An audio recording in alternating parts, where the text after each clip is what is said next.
أشهد أن لا إله إلا الله وحده لا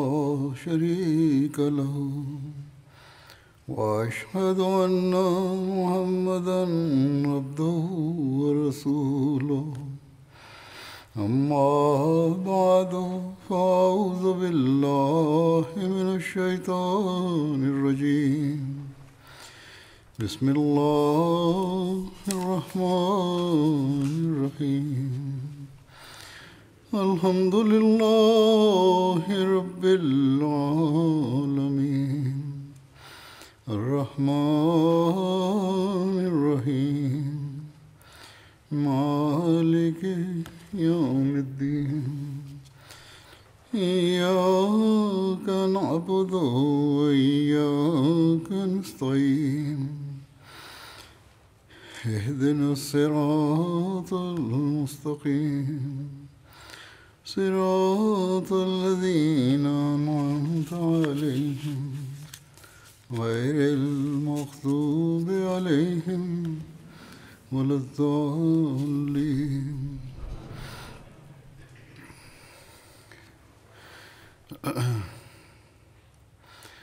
حضرت ابوبکر صدیق رضی اللہ عنہ کے زمانے کے کارناموں کا ذکر ہو رہا تھا. اس ضمن میں ذمیوں کے حقوق کے بارے میں کچھ تفصیل ہے. ذمی وہ لوگ تھے جو اسلامی حکومت کی اطاعت قبول کر کے اپنے مذہب پر قائم رہے اور اسلامی حکومت نے ان کی حفاظت کا ذمہ لیا. یہ لوگ مسلمانوں کے برعکس فوجی خدمت سے بری تھے اور زکوٰۃ بھی ان پر عائد نہیں ہوتی تھی. اس لیے ان کے جان و مال اور دوسرے انسانی حقوق کی حفاظت کے بدلے ان سے ایک معمولی ٹیکس وصول کیا جاتا تھا جسے عرف عام میں جزیہ کہتے ہیں. اس کی مقدار صرف 4 درہم فی کا سالانہ تھی اور یہ صرف بالغ، تندرست اور قابل کار افراد سے وصول کیا جاتا تھا. بوڑھے، اپاہج، نادار، محتاج اور بچے اس سے بری تھے، بلکہ معذوروں محتاجوں کو اسلامی بیت المال سے مدد دی جاتی تھی. عراق اور شام کی فتوحات کے دوران میں متعدد قبائل اور آبادیاں جزیہ کی بنیاد پر اسلامی رعایا بن گئے. ان سے جو معاہدے ہوئے ان میں اس قسم کی شکیں بھی رکھی گئیں کہ ان کی خانقاہیں اور گرجے منہدم نہیں کیے جائیں گے اور نہ ان کا کوئی ایسا قلعہ گرایا جائے گا جس سے وہ ضرورت کے وقت دشمنوں کے مقابلے میں قلعہ بند ہوتے ہوں. ناقوس بجانے کی ممانعت نہ ہوگی اور نہ تہوار کے موقع پر سلیب نکالنے سے روکے جائیں گے، یعنی سلیب کا جلوس بھی نکال سکتے ہیں وہ. حضرت ابوبکر کے عہد خلافت میں اہل ہیرا کے ساتھ حضرت خالد بن ولید نے جو معاہدہ صلح کیا تھا، اس میں دوسری باتوں کے علاوہ یہ بھی عہد کیا گیا تھا کہ ایسا بوڑھا آدمی جو کام سے معذور ہو جائے یا اس پر کوئی مرض یا مصیبت آن پڑے یا جو پہلے مالدار ہو اور پھر ایسا غریب ہو جائے کہ اس کے ہم مذہب اسے خیرات دینے لگیں، تو اس کے سر سے جزیہ ساقط کر دیا جائے گا، یعنی ختم کر دیا جائے گا. اور جب تک وہ دارالحجرت اور دارالاسلام میں رہے گا، جہاں اسلامی حکومت ہے وہاں رہے گا، اس کے اور اس کے اہل و عیال کے مصارف مسلمانوں کے بیت المال سے پورے کیے جائیں گے. البتہ اگر ایسے لوگ دارالحجرت اور دارالاسلام چھوڑ کر باہر چلے جائیں، دوسرے ملکوں میں چلے جائیں، تو ان کے اہل و عیال کی کفالت مسلمانوں کے ذمہ نہیں ہوگی. ایک روایت کے مطابق اہل ہیرا کے ساتھ حضرت خالد بن ولید کے معاہدہ میں درج تھا کہ محتاجوں، اپاہجوں اور تارک الدنیا راہبوں کو جزیہ معاف ہوگا.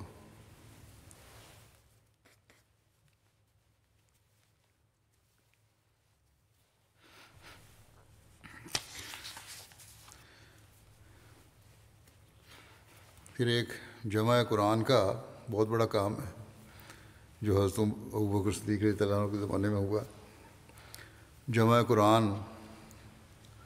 حضرت ابوبکر صدیق کے عہد زرعی کا بے مثال اور عظیم کارنامہ ہے. اس کا پس منظر مسلمہ کذاب سے ہونے والی جنگ یمامہ سے متصل ہے۔ جنگ یمامہ میں 1200 مسلمان شہید ہو گئے، اور ان میں کبار صحابہ اور حفاظ قرآن کی بھی ایک واضح اکثریت تھی، اور ایک روایت کے مطابق حفاظ شہداء کی تعداد 700 تک بیان ہوئی ہے۔ چنانچہ اس صورتحال میں حضرت عمر کو اللہ تعالیٰ نے قرآن کریم کو ایک جگہ اکٹھا کرنے کے لیے انشراح صدر عطا فرمایا۔ آپ نے حضرت ابوبکر سے اس کا تذکرہ کیا، جس کی تفصیل صحیح بخاری میں یوں بیان ہوئی ہے۔ عبید بن سباق بیان کرتے ہیں کہ حضرت زید بن ثابت نے بتایا کہ اہل یمامہ سے جنگ کے بعد حضرت ابوبکر نے انہیں بلایا تو کیا دیکھتا ہوں کہ حضرت عمر بن خطاب بھی آپ کے پاس بیٹھے ہیں۔ حضرت ابوبکر نے فرمایا عمر میرے پاس آئے ہیں اور انہوں نے کہا ہے کہ یمامہ کی جنگ میں قرآن کریم کے بہت سے حفاظ شہید ہو گئے ہیں، اور میں ڈرتا ہوں کہ مختلف جنگوں میں بہت سے قاری یا حفاظ قرآن شہید ہو جائیں گے، جس کے نتیجے میں قرآن کا بہت سا حصہ ضائع ہونے کا اندیشہ ہے۔ اس لیے حضرت عمر نے کہا کہ میری رائے میں آپ جمع قرآن کا حکم دیں۔ حضرت ابوبکر نے فرمایا حضرت زید کو کہ میں نے عمر سے کہا ہے کہ وہ تو کام کیسے کرے گا جو رسول اللہ صلی اللہ علیہ وسلم نے نہیں کیا۔ تو عمر نے کہا کہ اس کام میں بخدا خیر ہی خیر ہے۔ عمر نے یہ بات مجھ سے اتنی بار کی کہ اللہ تعالیٰ نے اس کام کے لیے مجھے انشراح صدر عطا فرما دی، اور میری بھی عمر کی مانند رائے ہو گئی ہے۔ حضرت زید کہتے ہیں کہ حضرت ابوبکر نے فرمایا اے زید، یقیناً تو ایک جوان اور عقل مند آدمی ہے، اور ہم تجھے کسی الزام یا عیب سے پاک سمجھتے ہیں۔ تم رسول اللہ صلی اللہ علیہ وسلم کے لیے وحی بھی لکھا کرتے تھے، بس اب تم قرآن شریف کو ڈھونڈ ڈھونڈ کر اسے جمع کرو۔ حضرت زید کہتے ہیں کہ اللہ کی قسم، اگر وہ کسی پہاڑ کو ایک جگہ سے دوسری جگہ منتقل کرنے کی ذمہ داری میرے سپرد کرتے تو وہ میرے لیے قرآن کریم کی جمع کرنے کے حکم سے زیادہ گراں نہ ہوتی۔ یہ تو بہت بڑا کام تھا جو میرے سپرد کیا۔ میں نے عرض کیا آپ لوگ وہ کام کیسے کریں گے جو رسول اللہ صلی اللہ علیہ وسلم نے نہیں کیا؟ حضرت ابوبکر نے فرمایا بخدا یہ کام سراسر خیر ہے۔ حضرت ابوبکر نے اتنی بار یہ بات دہرائی کہ اللہ تعالیٰ نے مجھے اس کام کے لیے انشراح صدر عطا فرما دیا، جس کے لیے حضرت ابوبکر اور حضرت عمر کو انشراح صدر عطا فرمایا تھا۔ بس میں نے قرآن کریم کی تلاش شروع کر دی اور اسے کھجوروں کی شاخوں اور سفید پتھروں اور لوگوں کے سینوں سے اکٹھا کیا، یہاں تک کہ سورۃ توبہ کا آخری حصہ مجھے حضرت خزیمہ انصاری سے ملا، جو ان کے سوا کسی اور سے نہیں ملا، جو یہ ہے لقد جاءکم رسول من انفسکم عزیز علیہ ما عنتم، یہاں سے لے کر سورۃ توبہ کے آخر تک۔ پھر قرآن کریم کے یہ تحریری صحیفے حضرت ابوبکر کی وفات تک انہی کے پاس رہے، پھر حضرت عمر کی زندگی میں ان کے پاس رہے، اس کے بعد حضرت حفصہ بنت عمر کے پاس رہے۔ امام بغوی اپنی کتاب شرح السنہ میں جمع قرآن کی حدیث پر حاشیہ لکھتے ہوئے فرماتے ہیں کہ جس قرآن کو اللہ تعالیٰ نے اپنے رسول صلی اللہ علیہ وسلم پر اتارا تھا اسے صحابہ کرام نے من و عن بغیر کسی کمی بیشی کے مکمل جمع کر دیا تھا، اور صحابہ کرام کا قرآن مجید کو جمع کرنے کا سبب حدیث میں بھی یہ بیان ہوا ہے کہ پہلے قرآن مجید کھجور کی شاخوں، پتھر کی سلیٹوں، سلوں اور حفاظ کرام کے سینوں میں بکھرا ہوا تھا۔ صحابہ کرام کو خدشہ ہوا کہ حفاظ کرام کی شہادت سے قرآن مجید کا کچھ حصہ ضائع نہ ہو جائے، اس لیے وہ حضرت ابوبکر کی خدمت میں حاضر ہوئے اور انہیں قرآن مجید کو ایک جگہ جمع کرنے کا مشورہ دیا۔ یہ کام سب صحابہ کرام کے اتفاق سے ہوا، لہٰذا انہوں نے قرآن مجید کو بلا تقدیم و تاخیر کہ جس طرح رسول اللہ صلی اللہ علیہ وسلم سے سنا تھا ٹھیک ٹھیک اسی طرح مرتب کر دیا۔ رسول اللہ صلی اللہ علیہ وسلم اپنے صحابہ کرام کو قرآن مجید سناتے تھے اور انہیں بالکل اسی ترتیب سے قرآن سکھاتے تھے جس طرح یہ اب ہمارے سامنے مصحف میں موجود ہے۔ یہ ترتیب جبرائیل نے آپ صلی اللہ علیہ وسلم کو سکھائی تھی۔ وہ آپ کو ہر آیت کے نزول پر بتاتے تھے کہ اس آیت کو فلاں صورت میں فلاں آیت کے بعد لکھوائیے۔ قرآن کریم کی جمع کرنے کا کام حضرت ابوبکر کے دور میں ہوا۔ حضرت علی اس کے متعلق بیان کرتے ہیں کہ اللہ تعالیٰ حضرت ابوبکر صدیق پر رحمت نازل فرمائے، وہی ہیں جنہوں نے سب سے پہلے قرآن مجید کو کتابی صورت میں محفوظ کیا تھا۔ حضرت مسلم موعود رضی اللہ عنہ جمع قرآن کے حوالے سے ذکر کرتے ہوئے فرماتے ہیں کہ جو بات اس وقت تک نہ ہوئی تھی وہ صرف یہ تھی کہ ایک جلد میں قرآن شریف جمع نہیں ہوا تھا۔ جب یہ 500 قرآن کا حافظ اس لڑائی یعنی جنگ یمامہ میں مارا گیا تو حضرت عمر حضرت ابوبکر کے پاس گئے اور انہوں نے جا کے کہا کہ ایک لڑائی میں 500 حافظ قرآن شہید ہوا ہے اور ابھی تو بہت سی لڑائیاں ہمارے سامنے ہیں، اگر اور حفاظ بھی شہید ہو گئے تو لوگوں کو قرآن کریم کے متعلق شبہ پیدا ہو جائے گا، اس لیے قرآن کو ایک جلد میں جمع کر دینا چاہیے۔ حضرت ابوبکر نے پہلے تو اس بات سے انکار کیا لیکن آخر آپ کی بات مان لی۔ حضرت ابوبکر نے زید بن ثابت کو اس کام کے لیے مقرر کیا جو رسول کریم صلی اللہ علیہ وسلم کی زندگی میں قرآن کریم لکھا کرتے تھے، اور کبار صحابہ ان کی مدد کے لیے مقرر کیے۔ گو ہزاروں صحابہ قرآن شریف کے حافظ تھے، لیکن قرآن شریف کے لکھتے وقت ہزاروں صحابہ کو جمع کرنا تو ناممکن تھا، اس لیے حضرت ابوبکر نے حکم دیا کہ قرآن کریم کو تحریری نسخوں سے نقل کیا جائے اور ساتھ ہی یہ احتیاط کی جائے کہ کم سے کم دو حافظ قرآن کے اور بھی اس کی تصدیق کرنے والے ہوں۔ چنانچہ متفرق چمڑوں اور ہڈیوں پر جو قرآن شریف لکھا ہوا تھا وہ ایک جگہ جمع کر دیا گیا اور قرآن شریف کے حافظوں نے اس کی تصدیق کی۔ اگر قرآن شریف کے متعلق کوئی شبہ ہو سکتا ہے تو محض رسول اللہ صلی اللہ علیہ وسلم کی وفات اور اس وقت کے درمیانی عرصے کے متعلق ہو سکتا ہے، مگر کیا کوئی عقل مند یہ تسلیم کر سکتا ہے کہ جو کتاب روزانہ پڑھی جاتی تھی اور جو کتاب ہر رمضان میں اونچی آواز سے پڑھ کر دوسرے مسلمانوں کو حفاظ سناتے تھے اور جس ساری کی ساری کتاب کو ہزاروں آدمیوں نے شروع سے لے کر آخر تک حفظ کیا ہوا تھا، اور جو کتاب گو ایک جلد میں اکٹھی نہیں کی گئی تھی لیکن 20 صحابہ اس کو لکھا کرتے تھے اور ٹکڑوں کی صورت میں لکھی ہوئی وہ ساری کی ساری موجود تھی، اسے ایک جلد میں جمع کرنے میں کسی کو دقت محسوس ہو سکتی تھی؟ اور پھر کیا ایسے شخص کو دقت ہو سکتی تھی جو خود رسول کریم صلی اللہ علیہ وسلم کے زمانے میں قرآن کریم کی کتابت پر مقرر تھا اور اس کا حافظ تھا، اور جب قرآن روزانہ پڑھا جاتا تھا تو کیا یہ ہو سکتا تھا کہ اس جلد میں کوئی غلطی ہو جاتی اور باقی حافظ اس کو پکڑ نہ لیتے؟ اگر اس قسم کی شہادت پر شبہ کیا جائے تو پھر تو دنیا میں کوئی دلیل باقی نہیں رہتی۔ حق یہ ہے کہ دنیا کی کوئی تحریر ایسے تواتر سے دنیا میں قائم نہیں جس تواتر سے قرآن شریف قائم ہے۔ اس بات میں آپ یہ دلیل فرما رہے ہیں کہ قرآن کریم اصلی حالت میں ہے اور کوئی اس میں رد و بدل نہیں ہے۔ جو اعتراض کیا جاتا ہے کہ تبدیلی ہوئی ہے، یہ تھا اور وہ تھا، آج کل بھی اعتراض اٹھتے ہیں، اس کا جواب ہے یہ۔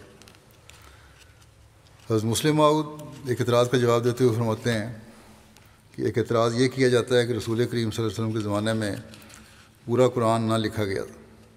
اس کا جواب یہ ہے کہ یہ درست نہیں ہے۔ رسول کریم صلی اللہ علیہ وسلم کے زمانے میں یقیناً سارا قرآن لکھا گیا تھا۔ یہ کہتے ہیں نہیں لکھا گیا، یہ غلط ہے، لکھا گیا تھا۔ جیسا کہ حضرت عثمان کی روایت ہے کہ جب کوئی حصہ نازل ہوتا تو رسول کریم صلی اللہ علیہ وسلم لکھنے والوں کو بلاتے اور فرماتے اسے فلاں جگہ داخل کرو، جب یہ تاریخی ثبوت موجود ہے تو پھر یہ کہنا کہ قرآن رسول کریم صلی اللہ علیہ وسلم کے وقت پورا نہ لکھا گیا تھا بیوقوفی ہے۔ رہا یہ سوال کہ پھر حضرت ابوبکر کے زمانے میں کیوں لکھا گیا، اس کا جواب یہ ہے کہ رسول کریم صلی اللہ علیہ وسلم کے زمانے میں قرآن اس طرح ایک جلد میں نہ تھا جس طرح اب ہے۔ حضرت عمر کو یہ خیال پیدا ہوا کہ یہ لوگ یہ نہ سمجھیں کہ قرآن محفوظ نہیں، اس لیے انہوں نے اس بارے میں حضرت ابوبکر سے جو الفاظ کہے وہ یہ تھے کہ انی ارا ان تامرا جمع القرآن، میں مناسب سمجھتا ہوں کہ آپ قرآن کو ایک کتاب کی شکل میں جمع کرنے کا حکم دیں، یہ نہیں کہا کہ آپ اس کی کتابت کرا لیں۔ پھر حضرت ابوبکر نے زید کو بلا کر کہا کہ قرآن جمع کرو، چنانچہ فرمایا اجماع ہو، اسے ایک جگہ جمع کر دو، یہ نہیں کہا کہ اسے لکھ لو۔ غرض الفاظ خود بتا رہے ہیں کہ اس وقت قرآن کے اوراق کو ایک جلد میں اکٹھا کرنے کا سوال تھا، لکھنے کا سوال نہ تھا۔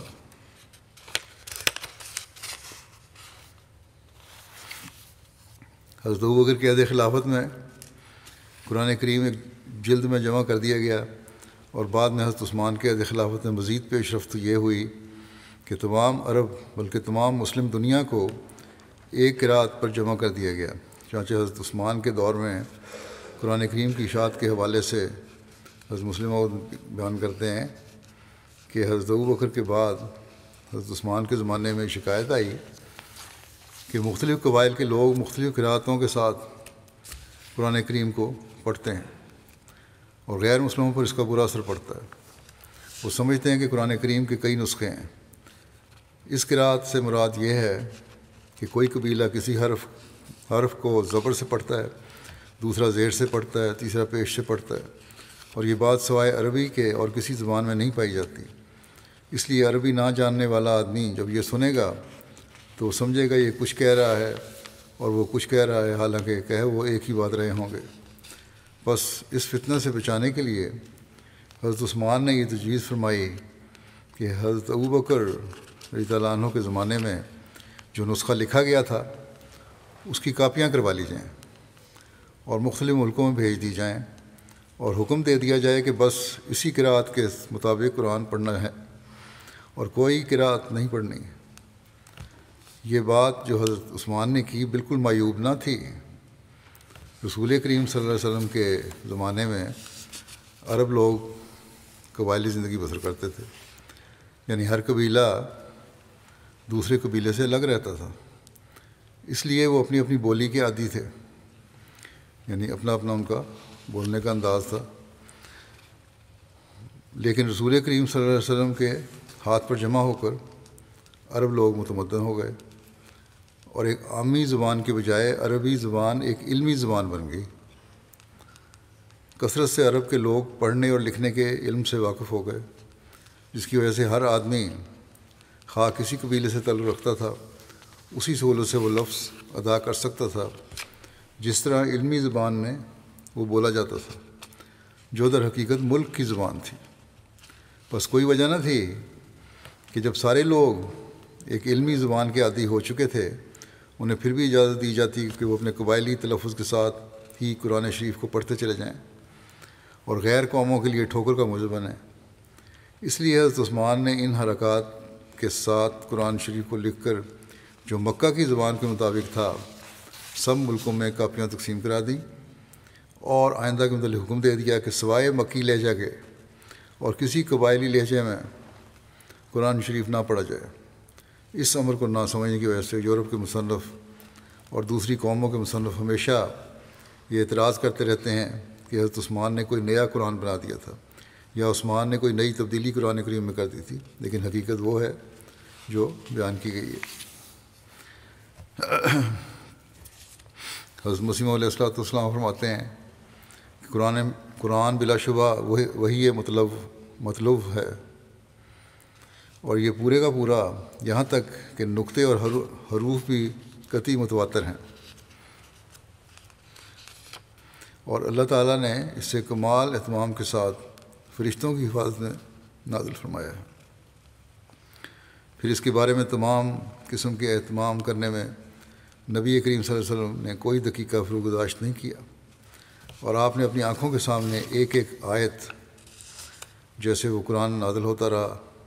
لکھنے پر مداومت فرمائی، یہاں تک کہ آپ نے اسے مکمل طور پر جمع فرمایا اور بنفس نفیس آیات کو ترتیب دیا اور انہیں جمع کیا، اور نماز میں اور نماز سے باہر اس کی تلاوت پر مداومت فرمائی، یہاں تک کہ آپ دنیا سے رحلت فرما گئے اور اپنے رفیق اعلیٰ اور محبوب رب العالمین سے جا ملے۔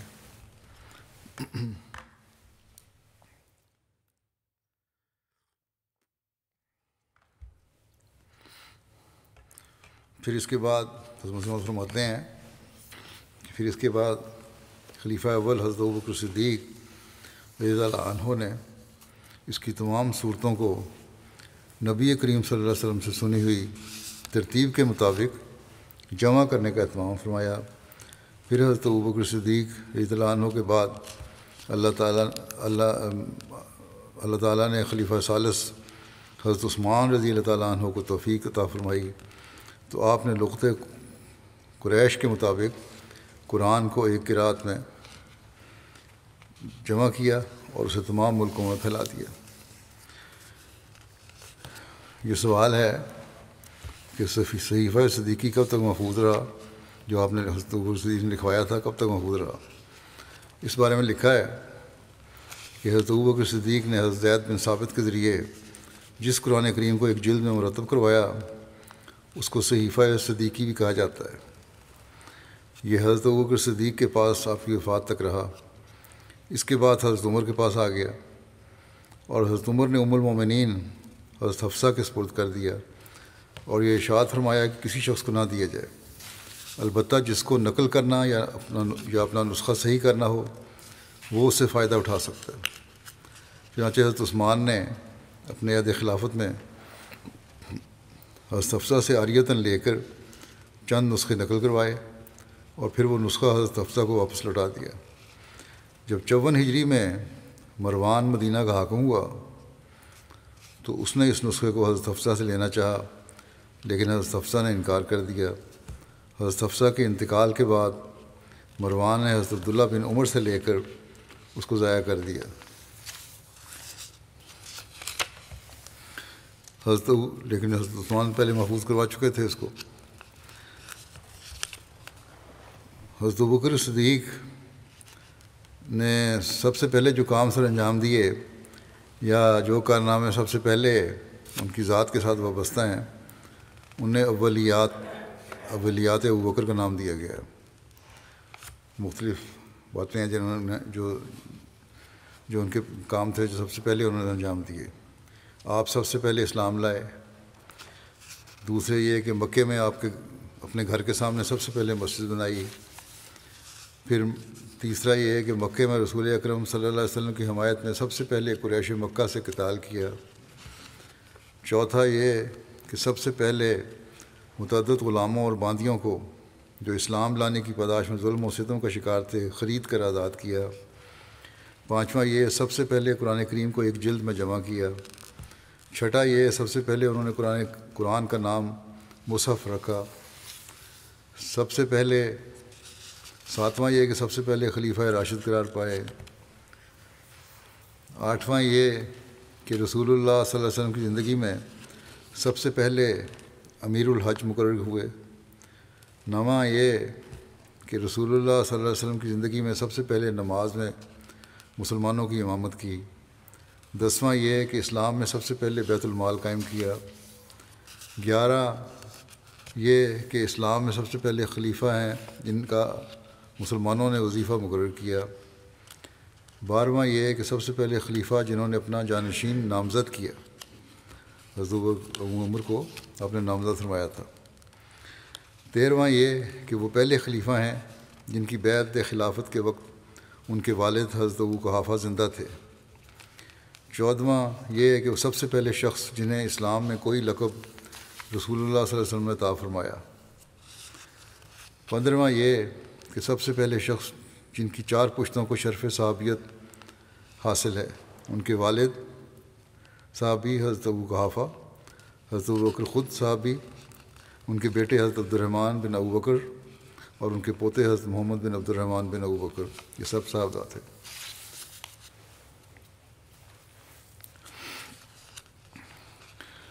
حضرت ابوبکر صدیق رضی اللہ عنہ کے مناقب کے بارے میں لکھا ہے، حلیہ مبارک حضرت عائشہ رضی اللہ عنہ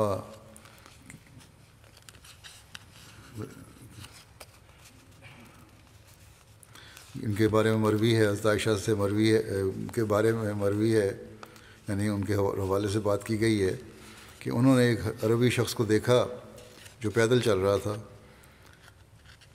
اور آپ اس وقت اپنے ہودج میں تھیں۔ آپ نے فرمایا میں نے اس شخص سے زیادہ اس حضرت ابوبکر سے مشابہ کوئی شخص نہیں دیکھا۔ راوی کہتے ہیں ہم نے کہا، حضرت عائشہ سے پوچھا کہ آپ ہمارے لیے حضرت ابوبکر کا حلیہ بیان کریں، تو حضرت عائشہ نے فرمایا کہ حضرت ابوبکر گورے رنگ کے شخص تھے، دبلے پتلے تھے، رخساروں پر گوشت کم تھا، کمر ذرا خمیدہ تھی، ذرا جھکی ہوئی تھی کہ آپ کا تہہ بند بھی کمر پر نہیں رکتا تھا اور نیچے سرک جاتا تھا، چہرہ کم گوشت والا تھا، بھرا ہوا نہیں تھا چہرہ زیادہ، آنکھیں اندر کی طرف تھیں اور پیشانی بلند تھی۔ ابن سیرین کہتے ہیں کہ میں نے حضرت انس بن مالک سے پوچھا کہ حضرت ابوبکر خطاب لگاتے تھے، تو انہوں نے کہا ہاں، مہندی اور قطم سے یہ رنگ لگاتے تھے اپنے بالوں پہ، داڑھی پہ۔ قطم ایک بوٹی کا نام ہے۔ خشیت الہی اور زہد و تقویٰ کے بارے میں لکھا ہے کہ حضرت نبی کریم صلی اللہ علیہ وسلم نے حضرت ربیعہ بن جعفر اور حضرت ابوبکر کو کچھ زمین عطا فرمائی، دونوں میں ایک درخت کے لیے اختلاف ہو گیا۔ حضرت ابوبکر نے بحث کے دوران کوئی سخت بات کہہ دی، لیکن بعد میں اس پر نادم ہوئے اور کہا ربیعہ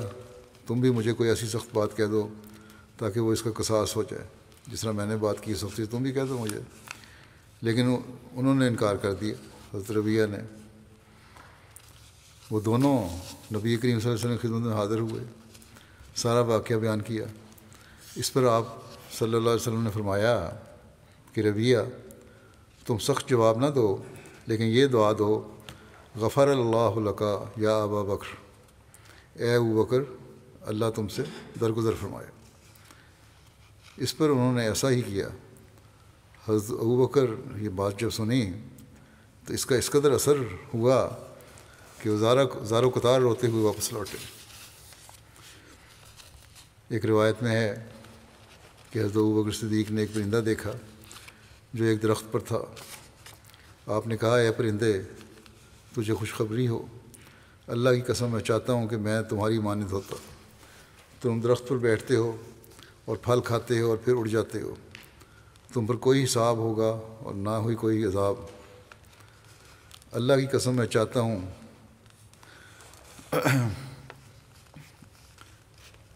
کہ میرے راستے کے ایک جانب ایک درخت ہوتا اور اونٹ میرے پاس سے گزرتا اور مجھے پکڑتا اور اپنے منہ میں ڈال لیتا اور مجھے چبا ڈالتا، پھر وہ مجھے جلدی سے نگل لیتا،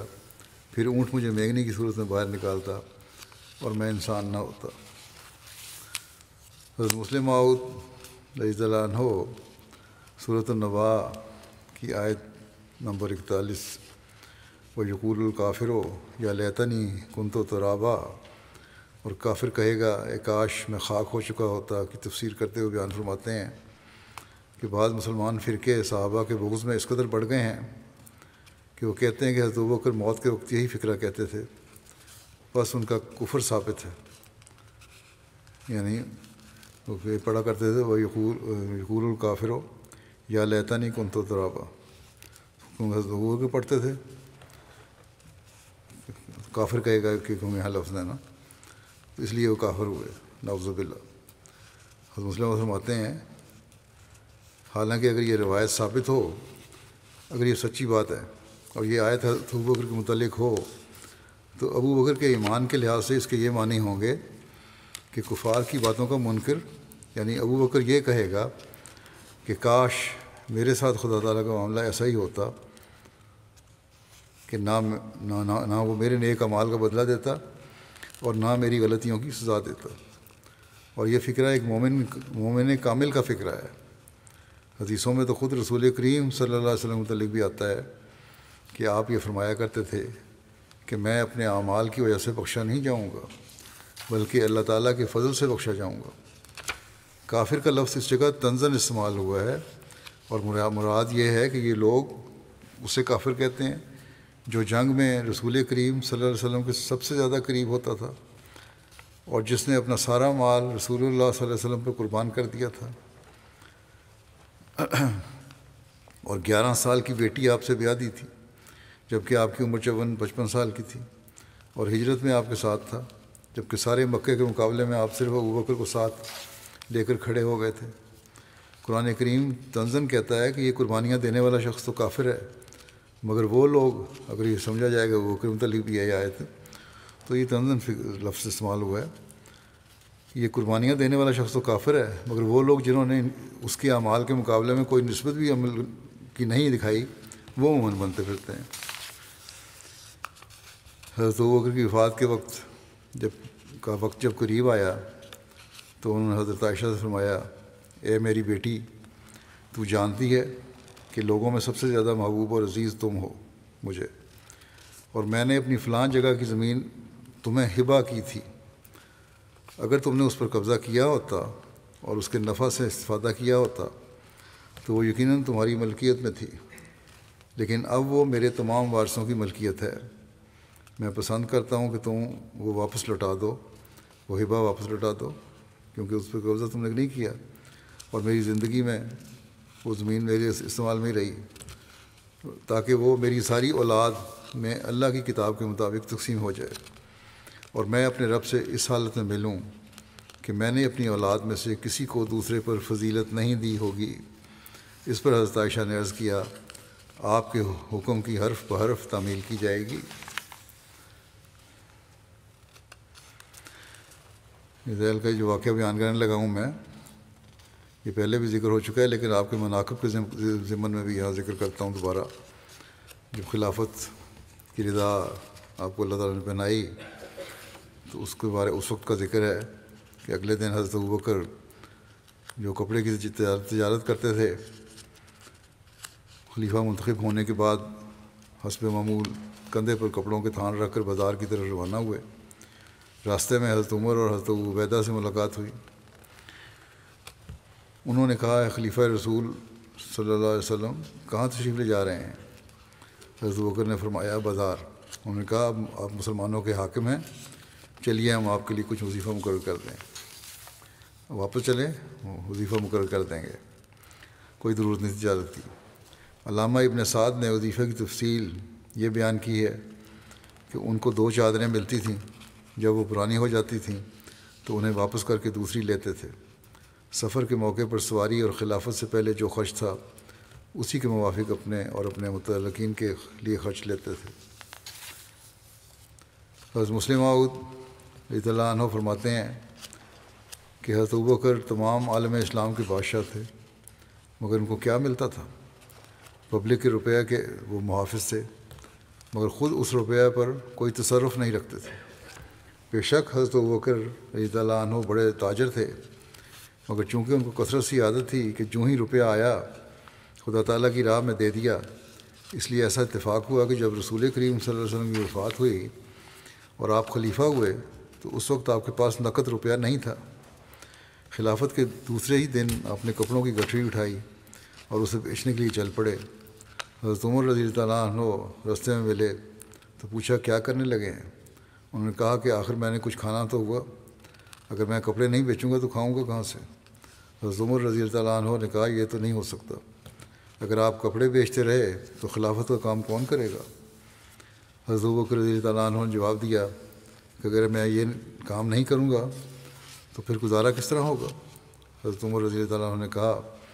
کہ آپ بیت المال سے وظیفہ لے لیں۔ حضرت ابوبکر نے جواب دیا کہ میں یہ تو برداشت نہیں کر سکتا، بیت المال پر میرا کیا حق ہے؟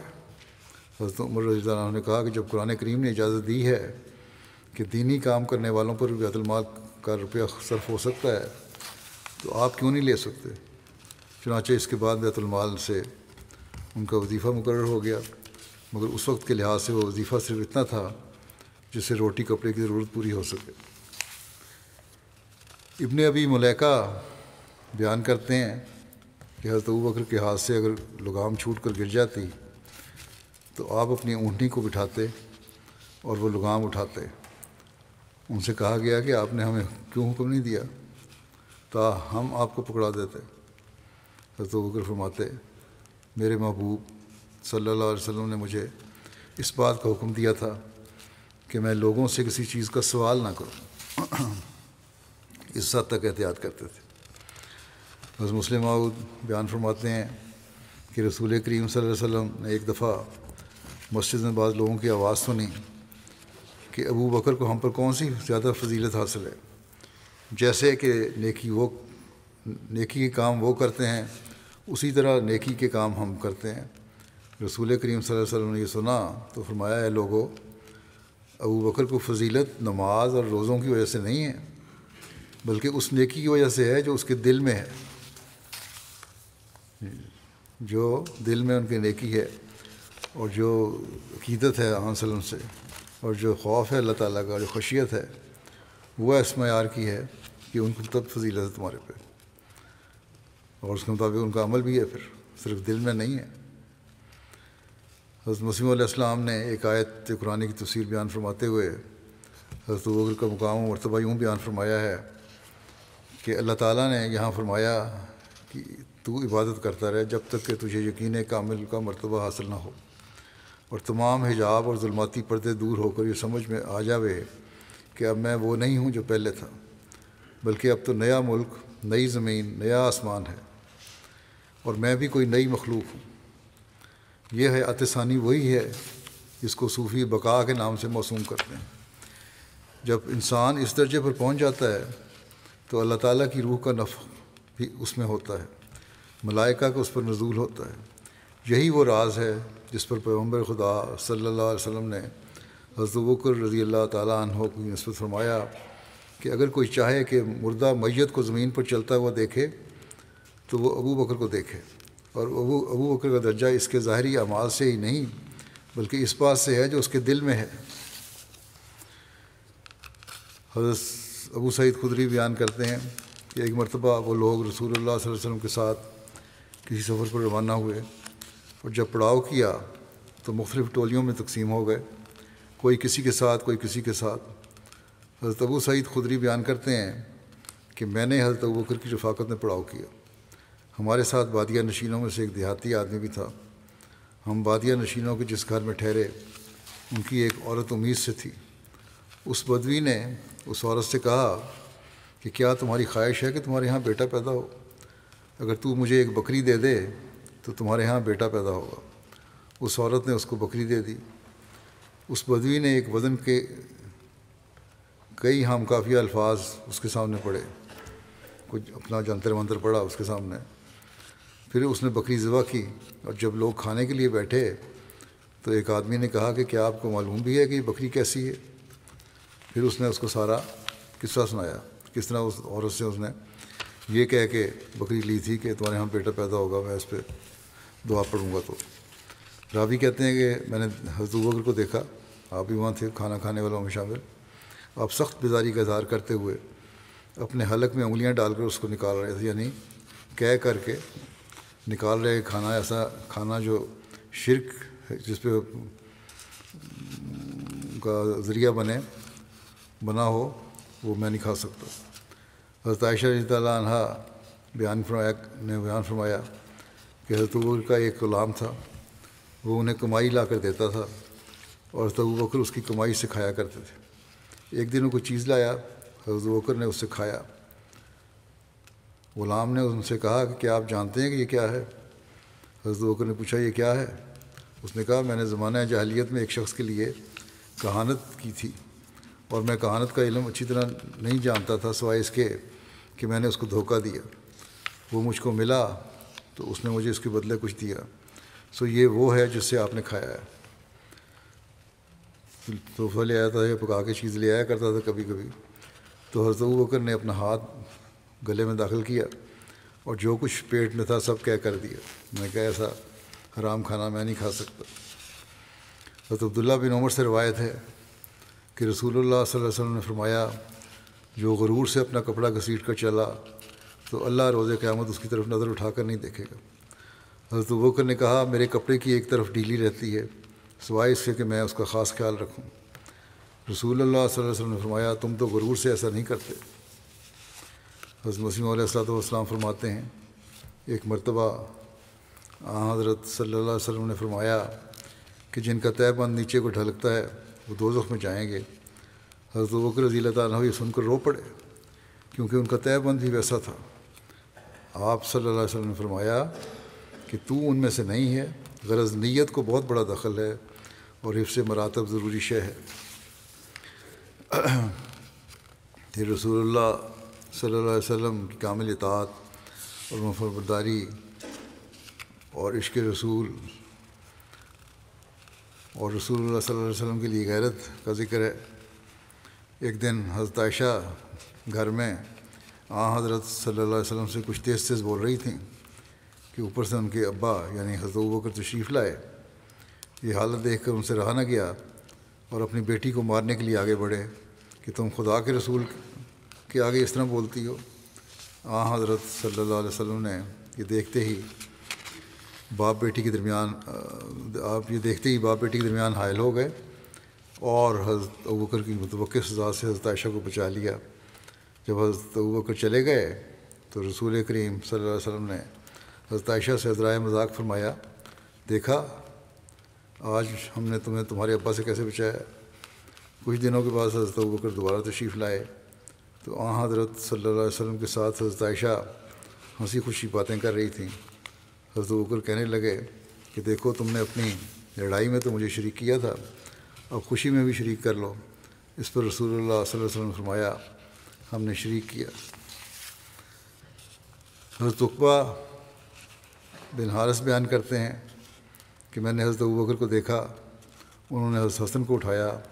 اور وہ یہ کہہ رہے تھے کہ میرا باپ تجھ پر قربان، یہ تو نبی کی شکل و شبات ہے، علی کی شکل و شبات نہیں ہے۔ اور حضرت علی یہ سن کے ہنس رہے تھے۔ حضرت عبداللہ بن عمر رضی اللہ عنہما بیان کرتے ہیں کہ جب حضرت عمر بن خطاب کی بیٹی حضرت حفصہ حضرت خنیس بن حذافہ سہمی کے فوت ہونے پر بیوہ ہو گئیں اور وہ رسول اللہ صلی اللہ علیہ وسلم کے صحابہ میں سے تھے، جنگ بدر میں شریک ہوئے تھے، مدینہ میں انہوں نے وفات پائی تھی، تو حضرت عمر بن خطاب کہتے تھے میں عثمان بن عفان سے ملا، ان کے پاس حفصہ کا ذکر کیا اور کہا اگر آپ چاہیں تو حفصہ کا نکاح آپ سے کر دوں۔ انہوں نے کہا میں اس معاملے پہ غور کروں گا۔ چنانچہ میں کئی روز تک ٹھہرا رہا۔ پھر عثمان نے کہا مجھے یہی مناسب معلوم ہوا ہے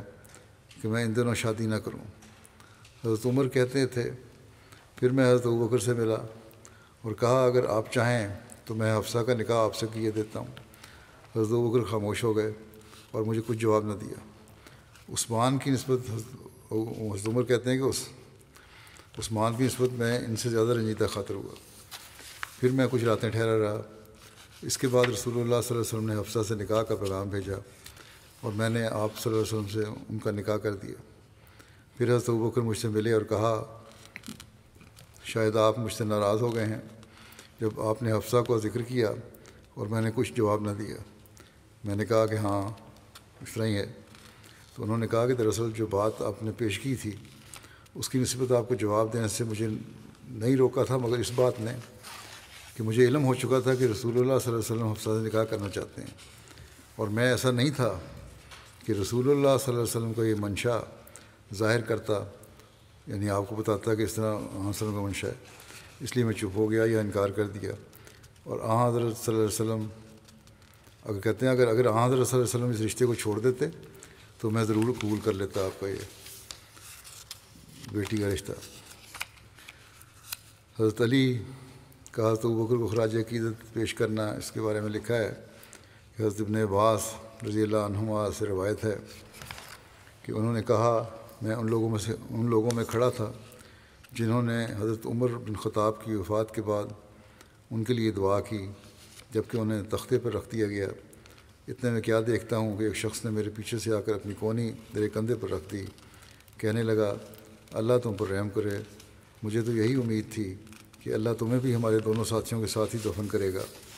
کیونکہ میں نے رسول اللہ صلی اللہ علیہ وسلم کی کوئی فرماتے بہت سنا تھا کہ میں اور ابو بکر اور عمر فلاں جگہ تھے، اور میں نے اور ابو بکر اور عمر نے یہ کیا، میں اور ابو بکر اور عمر چلے گئے، اس لیے میں یہ امید رکھتا تھا کہ اللہ تعالیٰ تم کو بھی ان دونوں کے ساتھ ہی رکھے گا۔ میں نے جو مڑ کر دیکھا تو حضرت علی بن طالب تھے۔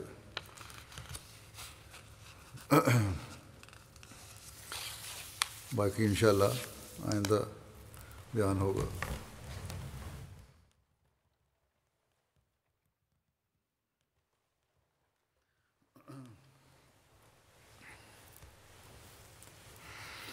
الحمد لله نحمده ونستعينه ونستغفره ونؤمن به ونتوكل عليه ونعوذ بالله من شرور أنفسنا ومن سيئات أعمالنا، من يهده الله فلا مضل له ومن يضلل فلا هادي له، ونشهد أن لا إله إلا الله ونشهد أن محمدا عبده ورسوله۔ عباد الله رحمكم الله، إن الله يأمر بالعدل والإحسان وإيتاء ذي القربى وينهى عن الفحشاء والمنكر والبغي يعظكم لعلكم تذكرون۔ اذكروا الله يذكركم وادعوه يستجب لكم ولذكر الله أكبر۔